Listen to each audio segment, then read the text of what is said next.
मित्रांनो, माझं नाव श्री आहे. मी आज सावरगाव ह्या गावची तुम्हाला स्टोरी सांगणार आहे. त्या गावात जो खून प्रकरण चालू होते ते ऐकून तुम्ही सुद्धा थक्कवाल. कोल्हापूर जिल्ह्यातील घाटात वसलेले एक छोटेसे गाव सावरगाव. गाव तसे जमतेम वस्ती असलेले, शहरापासून किमान 1.5 तासाच्या अंतरावर वसलेले. गावात अजून एसटी चालू झाली नव्हती. तालुका बाजार अथवा कोल्हापुरात जाण्यासाठी चालतच किंवा बैलगाडीने 2-3 मैल कापून वेशीपर्यंत यावे लागत आणि तेथून एसटी पकडून पुढे जावे लागे. गावात प्राथमिक शाळा सुरू झाली होती. जुन्या पिढीचे शिक्षण झाले नसल्याने अजूनही अनेक जुन्या रूढी परंपरा तसेच अंधश्रद्धा गावावर रूढ होत्या. नामा गावातच वाढलेला 20-22 वर्षाचा तरुण होता. लहानपणीच आई वडिलांचे छत्र डोक्यावरून हरवले होते नव्हते ते सर्व मोठ्या काकाने गिळंकृत केले आणि त्याच्या वाटेला बेवारशाचे जिने आले. कुणी दिले तर खावे, नाहीतर असेच पडून राहावे असे जिने झाले. हळूहळू नाम्याच्या डोक्यावर परिणाम झाला आणि तो वेड्यासारखा एकट्याने बडबड करू लागला. लोक त्याला वेडा नाम्या म्हणू लागले. सकाळी नाम्यात चावडीवर येऊन बसला. नेहमीप्रमाणे स्वतःचीच बडबड चालू होती त्याची. माळावर माणूस मारलाय, तिकडं बघितलं म्या. कसा मारला, डोक्यातून रक्त भोयर आले सगळं. तिकडं जाऊ नका, तुला बी मारलं. हा अशी असंबंध आणि अखंड बडबड त्याची चालू होती. चावडीवरच्या माणसांची त्याकडे दुर्लक्ष केले. हळूहळू माणसांची पांगापांग झाली. दुपारचे 12 वाजले होते. शाळा सुटली. बबन्या आणि त्याचे मित्र शाळेतून बाहेर पडले. बबन्या 7वीत शिकणारा 10-12 वर्षाचा मुलगा होता. चला र माळावर जाऊया, कैरा पाडूया, बबन्या मित्रांना बोलला. बबन्या आणि त्याच्या मित्रांचा कैरा तोडण्याचा तसा रोजचाच कार्यक्रम झाला होता. शाळासमोरच्या मोठ्या पटंगणा पलीकडे एक छोटी टेकडी लागली होती. ती चढून गेल्यावर साधारण 10 मिनिटे चालून पुढे गावाचा माळ सुरू होत होता. तेथे लोकांच्या शेतजमिन्या होत्या. तसेच बराच विस्तीर्ण असा परिसर होता, झाडझुडपांनी वेढलेला. सहसा लोक कामाशिवाय त्या परिसरात जात नसत. चहायला चला थोडं आत जाऊ, रानात लय झाडं आहे ते, कैऱ्या काय चिचा पण काढून आणूया असे म्हणत बबन्या पुढे चालू लागला. तसे बाकीचे मुलंही त्याच्या मागे चालू लागली. थोडं आत गेल्यावर आंबे चिंचेचं बरीच झाडे दिसली. सर्व मुलं कैऱ्या आणि चिंचा काढण्यात मग्न झालीत.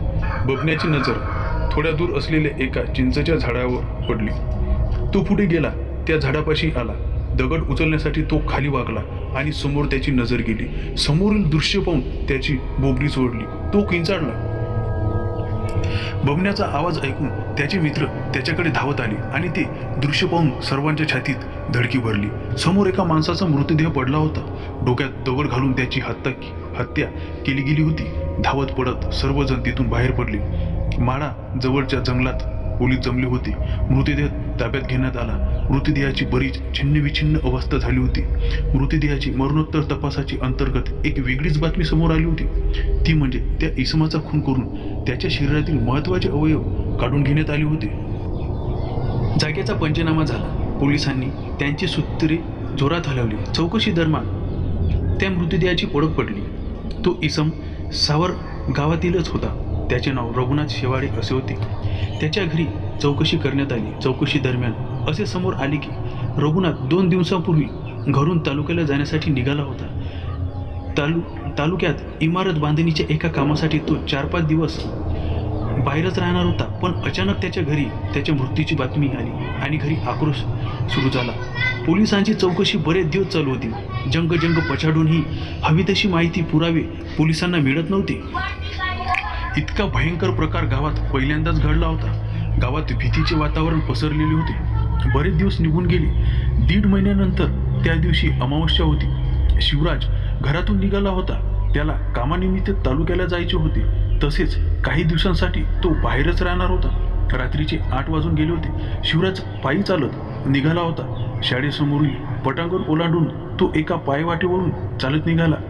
काही वेळ चालल्यानंतर दुरून गावाची वेस दिसू लागली. आजूबाजूला घनदाट अंधार पसरला होता. सर्व घर मागे पडली होती. शिवराज चालत होता आणि अचानक मागून त्याच्या डोक्यात जोरदार प्रहार झाला. रात्र सरून गेली. सकाळी काही गावकरी मिळून माळ रानात लाकूड आणायला निघाली होती. ते 3-4 रानात पोहोचले. झाडण्यासाठी रानात लाकूड आणायला गेलेल्या त्यांना काही माहीत की त्याच्या दृष्टीस काही अभद्र असे पडणार होते.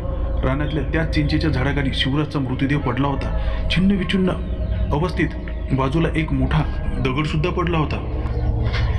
लाल लिंबू तसेच इतर काही चित्र विचित्र वस्तू तेथे पडल्या होत्या. अगदी रघुनाथ शेवाडे प्रमाणे शिवराजलाही आपला जीव गमवावा लागला होता. पंचनामा झाला. पोलिसांची तपास चक्र चालू झाली. पोलिसांना तसेच गावकऱ्यांना करून चुकली होती की हा नरबळी देण्याचा भयंकर अघोरी असा प्रकार गावात सुरू झाला आहे. त्या गावात मंत्रविद्या जखूबाबा नावाचा एक व्यक्ती राहत असे. त्याचे झोपडीवजा घर वेशीपासून अलीकडे थोड्या अंतरावर होते. गावात त्याला सगळे घाबरून राहत असे. तसेच गावातील विचित्र प्रकारच्या अडचणी त्याच्या खऱ्या खोट्या विद्येने दूर करीत असे. त्यातून मिळणाऱ्या पैशाने त्याचा उदरनिर्वाह चालत असे. त्या दिवशी रात्री जखूबाबा त्याच्या घरात बसला होता. घराचे दार उघडेच होते. जखूबाबा दारासमोरच बसला होता. दारात कुणीतरी आले होते.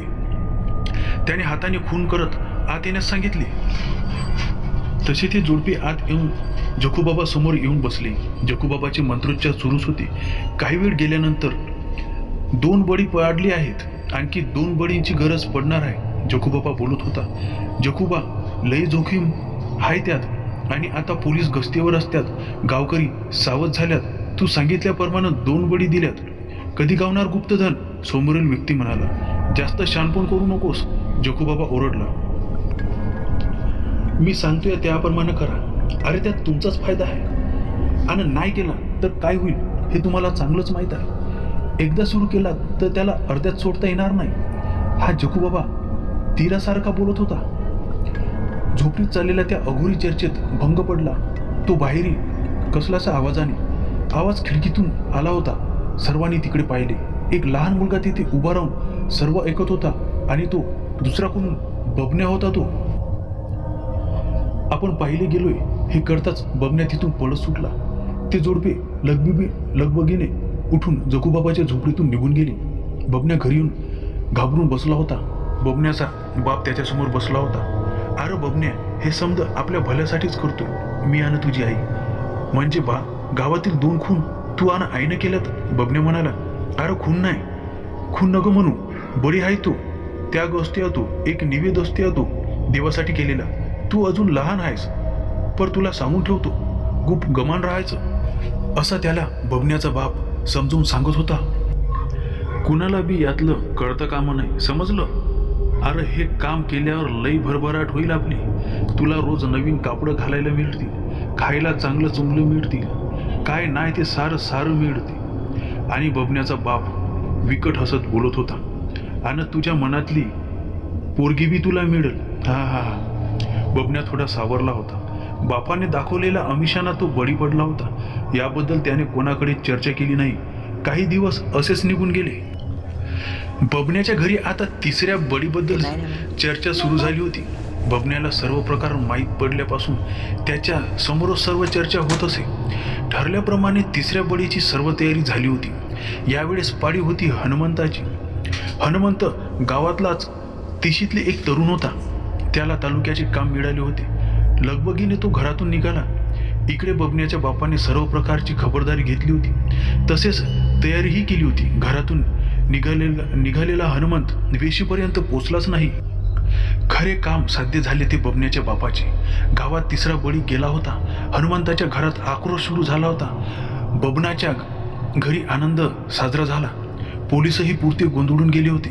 एका खुनाचा तपास पूर्ण होत नाही तोवर दुसरा खून पडत होता. सर्व खुनामागे फक्त एक सामान्य धागा होता, तो म्हणजे हे खून म्हणजे कोणीतरी आपले अघोरी काम साध्य करण्यासाठी दिलेले हे बळी होते. तसेच मृताच्या शरीरातून अवयव काढले जात होते. पण हे कोण करत होते या बाबतीत पोलीस आणि गावकरी पूर्णपणे अंधारात होते. जखूबाबाच्या झोपडीत बबन्याचा बाप आणि त्याची आई बसले होते. 3 बळी पार पडल्याचे आता शेवटचा आणि एक पाहिजे आहे बास, जखूबाबा म्हणाला. जखूबा, पर धन कधी गावायचं? बबन्याचा बाप म्हणाला. मिळल, घाई करू नको. अरे देवाचं काम आहे हे. कोपबीप झाला म्हणजे काही मिळायचं नाही. वाटून दिलेली कामे फक्त करायची, फळ आपोआप मिळतेत, जखूबाबा म्हणाला. शेवटचा बळी द्यायची चर्चा बबन्याच्या घरात सुरू झाली होती. शेवटचं काम आणि त्यानंतर मिळणार गुप्तधन या सर्वांचा विचार करून बबन्याचा बाप आणि त्याची आई उत्साहात होते. बबन्या मधल्या घरात पुस्तक वाचत बसला होता. स्वयंपाकघरात त्याचे आई वडील बोलत बसले होते. शकू, आता शेवटचा बळी दिला म्हणजे काम आपलं झालं बघ. वय, मला तर नुसता पैसा दिसतोय, पण आता शेवटचा बळी द्यायचा कुणाचा? आता बळी मारुती झगड्याचा. हे बोलणं ऐकून बबन्या बाहेर बेचैन झाला, पण तो गप्प राहिला. अभ्यासात बबन्याचे लक्ष लागत नव्हते. तो दिवस उजाडला होता. सर्व तयारी झाली होती. संध्याकाळचे 7 वाजले होते. मारुती झगडे घरातून बाहेर पडला. ठरल्याप्रमाणे शाळेसमोरील पटांगण ओलांडून मारुती पुढे निघाला. छोट्या पायवाटेने मारुती चालत पुढे निघाला. त्याच्या मागावर कोणीतरी होते याचा मागमूसही त्याला नव्हता. एका झाडामागे बबन्याचा बाप लपून बसला होता. मारुती पुढे चालत होता. वेळ आली होती. बबन्याचा बाप चोर पावलांनी दबकत त्याच्या मागून गेला. डोक्यात प्रहार करण्यात इतक्यात जागेवरच थांब, नाहीतर गोळी घालीन. पोलीस आले होते. अचानक आलेल्या पोलिसांमुळे बबन्याचा बाप थांबवून गेला. तिथून निसटण्याचा त्याने प्रयत्न केला, पण हवालदार आणि पोलिसांनी त्याला पकडून त्याच्या मुसक्या बांधल्या. बबन्या समोर उभा होता. पोलिसांना बबन्यानेच सर्व गोष्टी सांगितल्या होत्या. बा, तू केलं ते लई वंगाड केलं बा.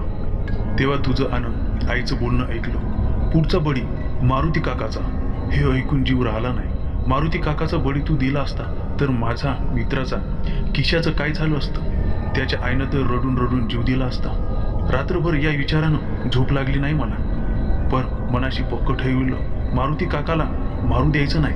बबन्या खूप रडत होता. बबन्याच्या बापाला पोलीस घेऊन गेले. त्याच्या या सर्व कृत्यात सहभागी असलेले बबन्याची आईला आणि जखू बाबालाही अटक करण्यात आली होती. या प्रकरणात सहभागी झालेल्या सर्व व्यक्तींना पोलिसांनी ताब्यात घेतले आणि प्रकरणावर पडदा टाकला. गावकऱ्यांनाही सुटकेचा निश्वास सोडला. अशा प्रकारे गावातील घडलेल्या या मोठ्या खून सत्राचा पर्दाफाश झाला. गावकऱ्यांनीही एक मोठा धडा यातून शिकला होता. असे बळी देऊन अथवा दुसऱ्याचे घर उद्ध्वस्त करून कधीच कोणाचं भलं होत नाही. तर मित्रांनो, कशी वाटली तुम्हाला ही कथा कमेंट करून नक्की सांगा. आणि तुम्ही माझ्या चॅनलवर नवीन असाल तर माझ्या चॅनलला नक्की सबस्क्राईब जरूर करा आणि ह्या व्हिडिओला एक लाईक नक्की करा. धन्यवाद.